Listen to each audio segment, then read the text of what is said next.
दी, धन की दी, पद की दी, उस क्षमता को हम लगा दें परिवार के लिए और समाज के लिए। एक अंतिम बात और सूक्ष्म बात, पहले समाज सेवा करें कि घर की सेवा करें महाराज?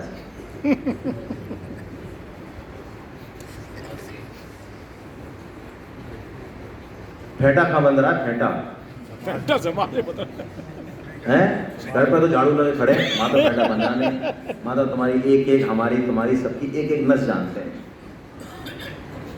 दाई से कोई फिट छुपाया क्या? नहीं छुपाया। पब्लिक में तो मंच पे बोल रहे हैं और खूब बढ़िया बढ़िया ताली बज रही है, घर पे तो पता है ना क्या औकात है। तो फेंटा कहाँ बंधेगा भाई?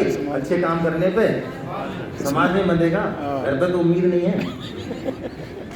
तो सबसे पहले हम कहाँ बगते हैं? समाज में। समाज से बात पक्की बात, मैं आक्षेप नहीं कर रहा हूँ, 99.99%। लेकिन स्वामी जी ने इसको बहुत गजब तरीके से खोला है। स्वामी जी ने कहा भैया तुम्हारे पास मान लो कर्जा है और अगला आदमी चक्कर खा रहा है और आप जो है दानवीर कर्ण बन रहे हो। कर्जा तो चुक नहीं रहा और कह रहे हो साहब मेरे 10 ले जाओ, 20 ले जाओ, मेरी छाती एकदम चौड़ी है, एकदम उदार दिल हूं मैं तो। अरे तो कर्जा तो चुका ले पहले, कर्जा चुकाने के बाद दान भी कर लेना भाई। लेकिन कर्जा चुकाने में तो मरी आ रही है। तो पहले क्या करना है? कर्जा चुकाना। पहले कर्जा चुकाना है। ये बिल्कुल समाज की दुर्दशा का एक बहुत बड़ा कारण है कि हम अच्छे कर्म करके भी पतन की ओर जा रहे हैं। हमें बहुत दूर दूर जाना है, बहुत दूर दूर की परिस्थिति देखनी है, अच्छे अच्छे लोग देखने। अरे घर में जो बैठे हैं सबसे पहले उनकी सेवा, ये पक्की बात है। यदि हमने घर में सेवा स्टार्ट नहीं करी, जो हमारी ड्यूटी है, जो अपेक्षित है हमसे, तो हम किसी भी योग के योग्य नहीं है। हम किसी भी योग के योग्य नहीं है। क्यों नहीं है? अच्छे काम ही तो कर रहे हैं। तो भगवान ने बहुत स्पष्ट कहा है, गीता में भी कहा, भागवतम में तो स्पष्ट कहा है कि अर्जुन कर्षयन्ते शरीरस्थम भूत ग्रामम अचेतसा।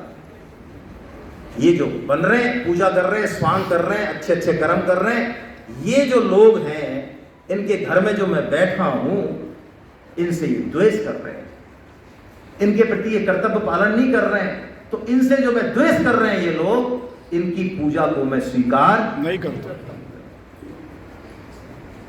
अब ये बुरी लगे भली बात भाई आज के, लेकिन जो हमारा कर्तव्य पालन है घर में, यदि हम उसको नहीं करना चाहते, सिर्फ शरीर के सुख के लिए, आराम के लिए, इस शरीर को जितना सुख देंगे, जितना इसको एसी में और जितना इसकी केयर करेंगे, जितना इसको ज्यादा सेवा में नहीं लगाएंगे, उतना ये पतनकारी होगा, दुख देगा। ये पक्की बात है। काजू बादाम खाने से यदि शरीर सुधरता तो भैया फिर हेल्थ तो करोड़पति ले जाते सारे। बल्कि इस शरीर को तो जितना रगड़ा जाएगा। और एक महत्वपूर्ण बात, शरीर के 5 स्तर हैं। इन पदार्थों से, इन दिनचर्याओं से, इन व्यायाम से ऊपर के 2 स्तर सुधरेंगे। वास्तव में शरीर का जो पोषण होता है, जो सूक्ष्म पोषण होता है, जो कोशिकाएं पोषण होती है, जिनका डॉक्टर पता नहीं लगाते क्या हो गया है इस आदमी को, वो वही है जो हम कर्तव्य कर्म से जी चुरा रहे हैं ना अपना, जो द्वेष पाल रहे हैं, जो पाप कमा रहे हैं, वही शरीर में फूटेगा। आज नहीं तो कल कोई रोक नहीं सकता। तो यही कर्म योग है कि हम अपने कर्तव्य पालन को बिल्कुल आज से चालू करें, निष्काम भाव से करना चालू करें। सेवा में आगे आए, सेवा करें, सब जगह करें, हर जगह जरूरत है सेवा की। और सेवा में तीनों योग हैं, कर्म योग भी है, ज्ञान योग भी है और भक्ति योग भी है। सेवा में तीनों योग है, बीज एक ही है सेवा। जिसने भी भगवान को वश में किया है वो सेवा से ही किया है, सेवा से ही प्रेम उपजेगा। स्वामी जी तो कहते हैं यदि हमारी किसी रिश्ते में आसक्ति है, पुत्र में, पत्नी में, इसका मतलब है हमने उसके प्रति जो कर्तव्य पालन है वो ठीक से हम नहीं कर रहे हैं। यदि कर्तव्य पालन पूरा कर दिया होता तो ऋण चुक गया होता, फिर उससे आसक्ति नहीं रहेगी, फिर प्रेम तो रहेगा, केयर रहेगी, लेकिन आसक्ति नहीं रहेगी। ये कर्म योग का रहस्य है। हम इसको समझें और इस पर आगे बढ़ें। हरे कृष्ण।